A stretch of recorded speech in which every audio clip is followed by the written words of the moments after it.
अस्सलाम वालेकुम नादरीन, आप यूट्यूब चैनल देख रहे हैं। मैं इमरान खान हूँ। खबरें बहुत सारी हैं नादरीन, मुझे क्विकली आपको बतानी पड़ेंगी। सबसे पहले रिजवी बरादरान कहाँ है, इसके बारे में अभी तक कोई इतला नहीं आ रही। सिक्योरिटी फोर्सेज ने या हुकूमती ज़राए ने अपने तौर पर कुछ खबरें बाहर निकाली सहाफ़ियों को कहकर, और उन्होंने दावा किया कि जो छोटा भाई है अनस रिजवी वो सिक्योरिटी इदारों के कंट्रोल में और बड़े भाई का कुछ पता नहीं है। जबकि तहरीक लब्बैक के जो लोग हैं वो ये कह रहे हैं कि दोनों भाइयों के बारे में अब तक हमारे पास कोई इतला नहीं आई। सिक्योरिटी फोर्सेज ये दावा कर रही हैं कि साद रिजवी वहां से निकल गए थे जबकि अनस को गिरफ्तार कर लिया गया था। दूसरी जानिब जो तहरीक लब्बैक है वो कह रहे हैं जी जब सिक्योरिटी फोर्सेज ने एक भरपूर हमला किया तो उसके बाद से दोनों भाइयों को और दीगर कुछ और लोगों का पता नहीं चल रहा। जबकि ऐनी शाहिदीन ये दावा भी करते हैं कि दोनों भाई जख्मी थे, जबकि जो बड़ा भाई है उसके जख्म के बारे में साद रिजवी जो अमीर भी हैं तहरीक लब्बैक के, उनके बारे में कहा जाता है कि उनके कंधे पे या बाजू पे गोली भी लगी हुई थी और शायद कुछ लोग ज़्यादा गोलियां लगने का भी इशारा दे रहे थे। अब ये बड़ी खौफनाक सूरत पैदा हो गई है और जो कत्लो गारतगिरी हुई अब पूरा पाकिस्तान आहिस्ता आहिस्ता उसके ऊपर आवाज़ उठा रहा है। यानी आप देखें कि पाकिस्तान तहरीक इंसाफ ने आवाज़ उठाई, मौलाना फजलुर रहमान बोल पड़े, आहिस्ता आहिस्ता उलमा इकराम जाग रहे हैं। जैसे जैसे उन्हें इस वहशत और दरिंदगी का पता चल रहा है कि कैसे तहरीक लब्बैक को चारों तरफ से घेर कर मारा गया। तहरीक लब्बैक से मुझे शदीद तरीन इख्तलाफ है, जो उनका तर्ज सियासत है, जो उनकी ज़बान है, जिस तरीके से वो चीज़ें करते रहे, शदीद तरीन इख्तलाफ है। लेकिन इसका मतलब ये नहीं है कि कत्ले आम किया जाए और लोगों को इस तरह मारा जाए मावराए कानून। कानून हर चीज़ के लिए मौजूद है मुल्क में, तो कानून के मुताबिक कार्रवाई होनी चाहिए थी। ये कोई तरीकाकार नहीं है, ये जुल्म है, ये जबर है, ये फस्तायत है और ये कुछ नहीं है कि घेर कर चारों तरफ से वो मुज़ाकरात की बार बार कहते रहे और वादे देते रहे कि वो मुज़ाकरात करते हैं, बैठो बात करते हैं, हम वापस चले जाते हैं। और मेरे पास बाकायदा मैसेजेस मौजूद हैं उनकी क़यादत के, जिसमें वो ये कह रहे हैं कि हम पीछे जाना चाहते हैं तो रुकावटें हैं। वक्त आने पर सुना भी दूंगा मैं। पीछे जाना चाहते हैं तो रुकावटें हैं, हमें आगे जानबूझकर बढ़ाया जा रहा है और हमें ट्रैप किया जा रहा है। तो अभी जो रिजवी बरादरान हैं वो कहाँ गए किसी को कुछ पता नहीं है। लेकिन एक बात मैं आपको कहूँगा कि देवताओं को खुश करने के लिए पुराने ज़माने में कुर्बानी दी जाती थी ना, बलि दी जाती थी, और उसके लिए पहले बकरे को पाला जाता था और उसके बाद उसकी बलि दे दी जाती थी देवताओं को खुश करने के लिए। तो तहरीक लब्बैक की बलि चढ़ाई गई है और बाकायदा देवताओं को खुश किया गया है। और देवताओं को खुश करने का मनाजिर हमने मिस्र के अंदर देखा, जो शहबाज शरीफ साहब ने वहाँ पर हरकतें करके पूरी दुनिया में पाकिस्तान को एम्बेरस किया है। ये अल्फाज आप देखें आप हैरान हो जाएंगे। और पूरी दुनिया के अंदर चाहे वो मेहदी हसन है, चाहे वो भारतीय सहाफ़ी हैं, चाहे दीगर मुल्कों से हैं, वो पाकिस्तानियों का मजाक उड़ा रहे हैं, वो शर्मिंदा कर रहे हैं कि यार ये वज़ीर आज़म आपने रखा हुआ है, ऐसा जूते पॉलिश करने वाला आदमी, ये कहां से लाए आप। डोनाल्ड ट्रंप को एग्जैक्टली पता था कि शहबाज शरीफ क्या करेगा और उसने शहबाज शरीफ को आगे बुलाया जैसे कि तय था कि आओ बात करो। शहबाज शरीफ ने भी वो तारीफें, शहबाज शरीफ ने कहा पॉलिश की इंतहा। मैं इस अजीम सदर को नोबेल अमन इनाम के लिए नामजद करना चाहूंगा क्योंकि मैं दिल से यकीन रखता हूं कि वो सबसे मुखलिस और शानदार उम्मीदवार हैं। मेरा मानना है कि आप वो शख्सियत हैं जिसकी इस वक्त दुनिया को सबसे ज्यादा जरूरत थी। दुनिया आपको हमेशा एक ऐसे शख्स के तौर पर याद रखेगी जिसने 7 और 8 जंगों को रोकने के लिए अपनी पूरी कोशिश की और पता नहीं क्या कुछ शहबाज शरीफ जज्बात के अंदर कह गए, जमीन आसमान के कलाबे में ला दिए। अब दुनिया पाकिस्तान की बेइज्जत कर रही है कि जनाब ये आपका वज़ीर आज़म, आप एक एटमी मुल्क है और एक चंपू के तौर पे आप काम कर रहे हैं, पागल लगे रहन। यानी ये तो ऐसे दिखाई दे रहा है ना, यानी तारीफ ठीक है यार, बंदा कर देता है तारीफ। डोनाल्ड ट्रंप भी कुछ लोगों की तारीफ करता है लेकिन वो एक डेकोरम के अंदर रहकर करता है। आप करना चाहते हैं तो आप सेल्फ रिस्पेक्ट के साथ ये काम कर सकते थे, लेकिन जैसे आपने किया वो तो ऐसा लगता है कि कोई बहुत ही फकीर और गरीब आदमी जो है वो किसी शादी के अंदर जो लोग जाते हैं वो जो आवाजें लगाते हैं और उसके साथ वो नारे लगाते हैं, भाग लगे रहे हैं और पता नहीं क्या कुछ। ये तो मुझे उस तरह का काम लगा जो शहबाज शरीफ साहब ने किया। सोशल मीडिया पे पूरी दुनिया में पाकिस्तान का इन्होंने मजाक बना दिया। अब ये देवता है जिनको खुश किया जाता है और बार बार खुश किया जाता है। डोनाल्ड ट्रंप को ना एग्जैक्टली पता था शहबाज शरीफ क्या कहेगा क्योंकि शहबाज शरीफ ने बार बार ये बात की थी। आप ये जरा 2 वीडियो देखें। एक वीडियो में देखें डोनाल्ड ट्रंप ने शहबाज शरीफ को बुलाया, ये देखें, ये शहबाज शरीफ आया और उसको बात करने का मौका दिया। अब ये दूसरी वीडियो आप देखें कि बरतानवी वज़ीर आज़म को डोनाल्ड ट्रंप ने बुलाया और ये डोनाल्ड ट्रंप ने जब बरतानवी वज़ीर आज़म को बुलाया और वो आगे आया लेकिन उसके बाद उसको बात करने का मौका नहीं दिया। बस उसको ये कहा कि हंसते हुए कहा कि अच्छा लगा कि तुम यहां पर हो और फिर उसे वापस भेज दिया। तो बरतानिया के साथ तो अमेरिका के बड़े जबरदस्त ताल्लुकात हैं और बरतानवी वज़ीर आज़म को लगा कि शायद उसको बात करने देगा डोनाल्ड ट्रंप, लेकिन नहीं करने दी। शहबाज शरीफ को बात करवाई क्योंकि उनको पता था कि ये तारीफें करनी है शहबाज शरीफ ने और कुछ नहीं करना। शहबाज शरीफ साहब ने भी गेम चुप के रखी और डोनाल्ड ट्रंप ने कहा इससे ज्यादा तो मैं नहीं कर सकता, बल्कि वो ऐसा लगता था शर्मिंदा हो रहा है।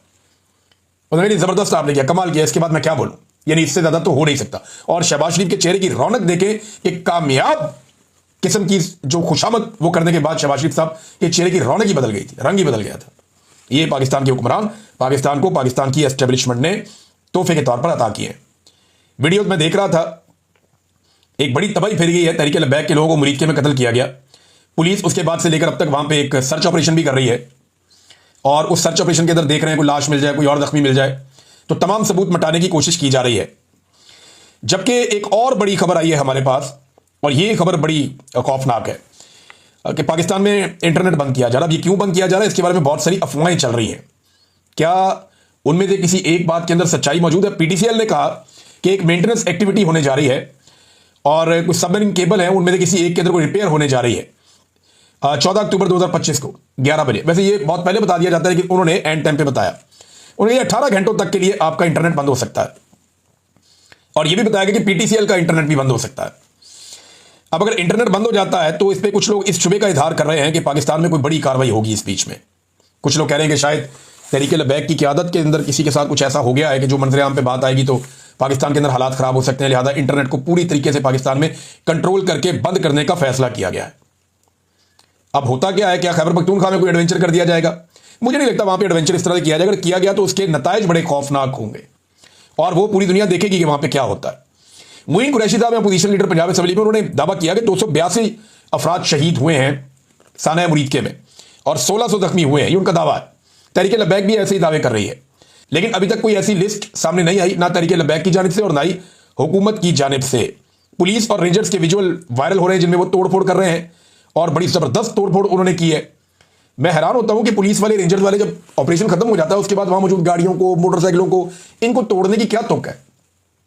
ये एक नफरत है और ये नफरत बढ़ती चली जाएगी।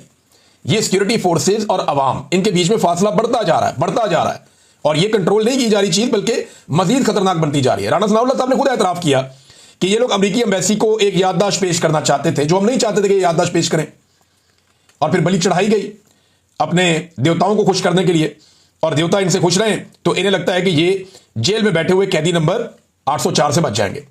लेकिन देखते हैं कब तक बचेंगे। खैबर पख्तूनख्वा में हुकूमत की तश्कील का मसला जो है वो भी लटका हुआ है। वहां पे गवर्नर खैबर पख्तूनख्वा ने 15 अक्टूबर को अली अमीन गंडापुर को बुलाया हुआ है। 14 अक्टूबर को दिन 1 बजे तक पेशावर हाई कोर्ट ने जवाब मांग लिया है, यानी आज के दिन 1 बजे तक, कि हलफ लेने के लिए गवर्नर दस्तयाब है या दस्तयाब नहीं है। यह सवाल पूछ लिया कि गवर्नर खैबर पख्तूनख्वा कब नौ मुंतखब वज़ीर आला से हलफ लेने के लिए मुयस्सर होंगे। Chief justice Peshawar high court ने एडिशनल अटॉर्नी जनरल को दोपहर 1 बजे से कबल जवाब जमा करवाने की हिदायत कर दी। अब ये चीफ जस्टिस खुद भी हलफ ले सकते हैं, ये बाकायदा कानून के अंदर इसकी गुंजाइश मौजूद है कि अगर वो हलफ नहीं लेता गवर्नर तो यहां से हलफ हो जाएगा और उसके बाद इनकी कैबिनेट का हलफ भी हो जाएगा। ये हो सकती है सूरत हाल। सुहेल अफरीदी वाला जो मामला है ना, ये एस्टेब्लिशमेंट के गले में फंस गया और इस मामले से निपटने के लिए जो आसान रास्ता एस्टेब्लिशमेंट के पास हो सकता है कि बॉर्डर पे हालात खराब कर दिए जाए, कोई इमरजेंसी जैसी सूरत हाल पैदा कर दी जाए, वरना ये स्मूथ तरीके से किसी ना किसी तरह सुहेल अफरीदी वज़ीर आला खैबर पख्तूनख्वा बन जाएगा। क्योंकि देखें ना, जब ये वजीर था तो किसी ने कुछ कहा ही नहीं, ना तब तक ये मोबाइल चोरी करता था, ना तब तक ये कोई डकैती मारता था, ना तब तक ये चोरी करता था, ना तब तक ये गद्दार था, ना तब तक ये दहशत, कुछ भी नहीं था। लेकिन जैसे ही वज़ीर आला नामजद हुआ और बनाया गया तो एस्टेब्लिशमेंट को लगा ये सब कुछ है। कुछ बड़ी वजूहात हैं, उनमें देखें एक जो बड़ी वजह है ना वो है मादनियात। मादनियात की एक कंसाइनमेंट जा चुकी है 50 करोड़ डॉलर्स की, आधा अरब डॉलर की एक कंसाइनमेंट जा चुकी है। इसके ऊपर टीवी चैनल पे प्रोग्राम करते हुए बाकायदा हाफिज हमदुल्ला साहब जो जेयूआई से हैं, उन्होंने भी कहा कि यार ये कौन है, क्यों लेकर गए यहां से, किससे पूछा, फैसला क्यों किया, ये किसका हक है, ये 50 करोड़ डॉलर के मिनरल बायर भेजे गए हैं, किसका हक है, फैसला किसने किया है, ये तो आवाम का हक है। ये उन्होंने भी आवाज उठाई, बाकी लोग भी उठा रहे हैं। अब दूसरा मामला एक तो मादनियात का हो गया ना, दूसरा मामला मिलिट्री ऑपरेशन का है। अगर वो जो खसूसी कानून है खैबर पख्तूनख्वा में जिसके तहत ये ऑपरेशन हो रहा है, अगर सुहेल अफरीदी उसको खत्म कर देता तो बात खत्म हो जाती है। फिर फौज जो ऑपरेशन करेगी वो कानून के मुताबिक, आइन के मुताबिक नहीं होगा फिर खैबर पख्तूनख्वा की हदूद के अंदर। अब ये ऑपरेशन कैसे होगा, ये तो फिर खैबर पख्तूनख्वा की हुकूमत के साथ तय करना पड़ेगा बैठ के। तो दूसरा मामला ये है। तीसरा एक और मामला भी है और वो मामला है इमरान खान की रिहाई के लिए नई हिकमत अमली का। ये जो हिकमत अमली बना रहे हैं ना, ये मैं आपको आने वाले दिन में बताऊंगा। और इमरान खान ने कहा था मैं तैयारी पकड़े, तो सारे तैयारी पकड़े बताऊंगा मैं आपको कि ये लोग क्या करने जा रहे हैं, मेरे पास खबर है। लेकिन अभी एक चैलेंज मैं करता हूं एस्टेब्लिशमेंट को। एस्टेब्लिशमेंट कहती है ना सारे ऑपरेशन करना चाहते हैं, DGISPR ने कहा कि हम मानेंगे नहीं ऐसी हुकूमत को जो यहां ऑपरेशन की मुखालफत करेगी। उन्होंने साफ कह दिया कि ऑपरेशन की मुखालफत उन्हें किसी सूरत कबूल नहीं है। तो सिर्फ फजलुर रहमान से ऑपरेशन के हक में बयान ले लें, ANP से ऑपरेशन के हक में बयान ले लें, जमात इस्लामी से ऑपरेशन के हक में बयान ले लें। यही तीन बड़ी पॉलिटिकल पार्टी है ना खैबर पख्तूनख्वा की। देखिए पीपल्स पार्टी का और PMLN का तो स्टेक ही थोड़ा सा है, उन्होंने तो इधर KP में आना ही नहीं है। तो खैबर पख्तूनख्वा की अपनी किसी पॉलिटिकल पार्टी जो वहां पे तगड़ी पार्टी है, किसी एक से ये स्टेटमेंट ले लें, वो लेकर दिखा दें, एस्टैब्लिशमेंट कर लेना, फजल रहमान को बना ले ऑपरेशन पे। वो भी कभी नहीं कहे। देखें, जिसने यहां सियासत कर दी ना खैबर पख्तूनख्वा में, एक बंदा आपको नहीं मिलेगा जो ऑपरेशन का हमायती है। कबायली इलाकों में लोग सख्त खिलाफ हैं ऑपरेशन के, सख्त खिलाफ हैं। हत्ता कि इन्होंने अपने बंदे भेजे थे एस्टैब्लिशमेंट ने, ये माइक शाइक देके डिजिटल मीडिया के, कि लोगों को इंटरव्यूज करके आओ कि जनाब हम ऑपरेशन के हक में हैं, हम यहां ऑपरेशन करवाना चाहते हैं। लोगों ने कहा हमने मरना है, हम ऑपरेशन के हक में बात करेंगे, हमने वापस लोगों में नहीं जाना। भाई लोग हमारे शदीद मुखालिफ हो जाएंगे, हम ऑपरेशन के हक में बात नहीं कर सकते, हम बात करेंगे नहीं ऑपरेशन के हक में, क्योंकि यहां पे लोग ऑपरेशन के हक में है ही नहीं। वन साइडेड हो गया खैबर पख्तूनख्वा। अब इसके ऊपर जो है वो तो जेयूआई से, जमात इस्लामी से, एएनपी से स्टेटमेंट लेके दिखा देना, पीटीआई तो बहुत दूर की बात है। फिर नाज़रीन एक और चीज मैं आपके साथ इसमें शेयर कर लेता हूं कि इमरान खान साहब का जो फोटो है वो नहीं चलने दिया गया, उसको ब्लर किया गया पाकिस्तान के टीवी चैनल्स पर। यानी अली अमीन गंडापुर और सुहेल अफरीदी बैठे हुए थे, सामने इमरान खान को फोटो पड़ा हुआ था, उसको ब्लर कर दिया। लेकिन नेतन्याहू की जो वीडियो है वो फुल एचडी के अंदर पाकिस्तान के टीवी चैनल्स के ऊपर चलाई गई। तो ये देवताओं को बलि चढ़ाई जा रही है अपने नजरिए की भी। ये जो देवता है ना, इन देवताओं को खुश कर रहे हैं मौजूदा हुक्मरान, ये हर दरवाजे पे जाके सजदा करेंगे। इमरान खान का खौफ इन्हें जगह जगह झुकाएगा, जगह जगह जाके अपनी नाक रगड़ेंगे, क्योंकि इमरान खान से डरते हैं। ये इमरान खान का खौफ इनको हर जगह पे लेकर जा रहा है, वरना ये नॉर्मल रहते, नॉर्मल जिंदगी गुजार सकते थे। लेकिन इनको पूरी दुनिया को खुश रखना पड़ेगा अपने इक्तदार को और अपनी खाल को बचाने के लिए, वरना इमरान खान और पब्लिक इनको उड़ा के रख देंगे। लेकिन ये होना है, देर बदेर तो होना है, मामला ऐसे तो हमेशा नहीं चलेगा। नाज़रीन एक और चीज भी मैं आपको बताना चाहता हूं, साद रिजवी की एक जाली ऑडियो भी मार्केट में लाई गई, और वो कुछ ऐसे अकाउंट्स ने डाली जो हुकूमत या एस्टैब्लिशमेंट के करीब है। उसमें साद रिजवी कह रहे हैं कि जी मैं खैरियत से हूं, तो मैं बाद में लायामल दूंगा और कोई जरूरत नहीं है अभी आप लोग जाएं। तो साद रिजवी की जो ऑडियो है ना, ये जाली है। जो लोग बहुत करीबी हैं साद रिजवी के, उन्होंने ये कंफर्म किया कि ये ऑडियो जाली है, ये उनकी ऑडियो नहीं है। अब ये जाली ऑडियो मार्केट में लाने का मकसद क्या है और ये क्यों लाई गई, ये आप अच्छी तरह जानते हैं। अभी तक कोई इतला इस बारे में नहीं है कि दोनों भाई कहां हैं। हुकूमत ने इस बारे में कोई कंफर्मेशन नहीं दी, मुकदमे उनके ऊपर दर्ज कर दिए हैं खौफनाक किस्म की। कोई दफा छोड़ी नहीं जो तहरीक लब्बैक पे ना लगाई हो। यही करते हैं, पीडीए भी ऐसे किया इन्होंने 3.5 साल में, तो अब तहरीक लब्बैक के साथ भी यही हो रहा है। नाज़रीन इस मसले में ख्वाजा साद रफीक का जो मौक़िफ़ है वो सुन लीजिए। वो भांप गए हैं कि एक्चुअली कितना बड़ा ब्लंडर हो गया। उन्होंने कहा जी कि मुरीदके में पुलिस रेंजर्स और मुजाहिरीन के माबैन होने वाला तसादुम नहायत अफसोसनाक और दिलगीर है। मुजाहिरीन और पुलिस एहलकारों का बहा खून नफरत की नई लकीरें खींच देगा।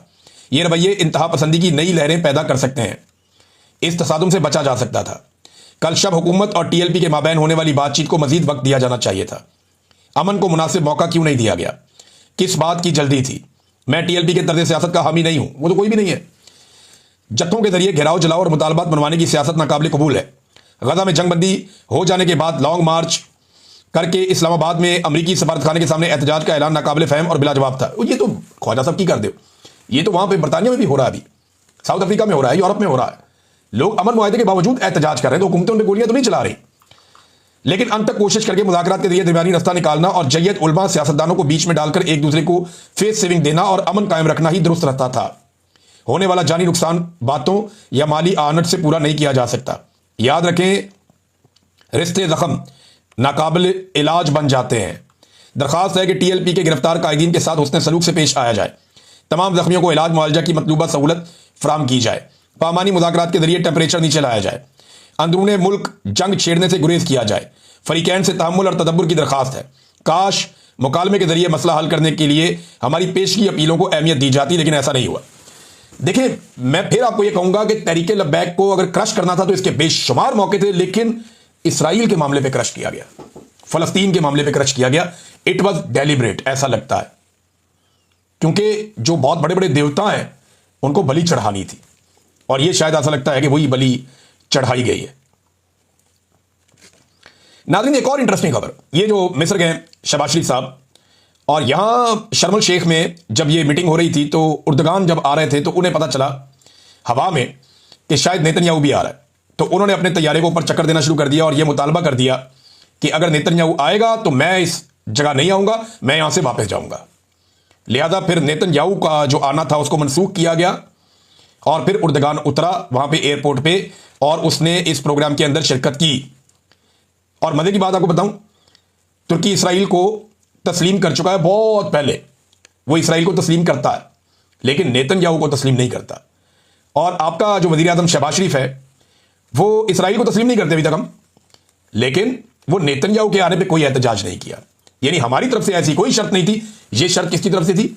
उर्दगान की जानिब से थी। अंदाजा करें आप पाकिस्तान कहां खड़ा है। पाकिस्तान के टीवी चैनल्स के ऊपर नेतन्याहू को दिखाया जा रहा है। डोनाल्ड ट्रंप ने अपने मुंह से ऐलान किया कि ये सब जो हम लोग यहां मौजूद हैं अब्राहम अकॉर्ड का हिस्सा बन रहे। ऐलान किया उसने। शहबाज शरीफ वहां खड़े होकर कह देते ना, जब डोनाल्ड ट्रंप की तारीफ करते कि अब्राहम अकॉर्ड का हम हिस्सा नहीं है, या हम इसराइल को तस्लीम नहीं करते, या हम मुसलमान, कोई ऐसी बात नहीं की। सिर्फ डोनाल्ड ट्रंप की तारीफें की हैं, चुप के रखा काम शहबाज शरीफ साहब ने। और अब ऐसा दिखाई देता है बज़ाहिर कि पाकिस्तान ने इसराइल को तस्लीम कर लिया है, सिर्फ पाकिस्तान ऐलान नहीं कर पा रहा।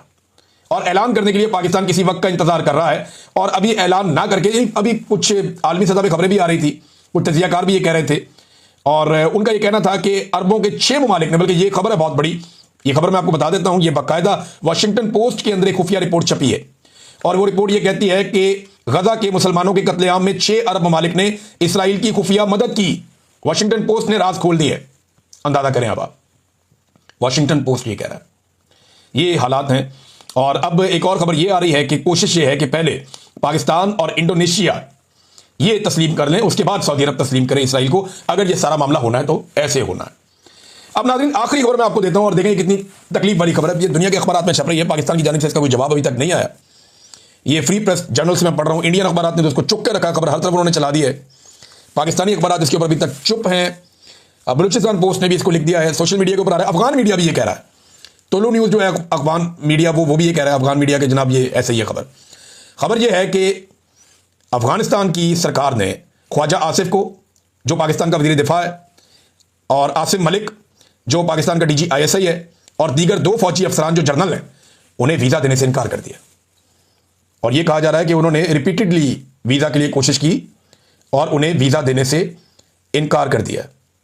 अब ये बड़ी अजीब बात है। लेकिन जब पाकिस्तानी ऑफिशियल से पूछा गया तो उन्होंने कहा जी ऐसा नहीं हुआ, तालिबान रजीम झूठ बोल रहा है, हमने कोई ऐसा अप्लाई नहीं किया या ऐसी कोई हरकत नहीं हुई। लेकिन अफगानिस्तान ये क्लेम कर रहा है और इंडियन मीडिया इस मामले को उठा रहा है कि पाकिस्तानी डिफेंस मिनिस्टर ख्वाजा आसिफ और ISI चीफ जो हैं वो उनको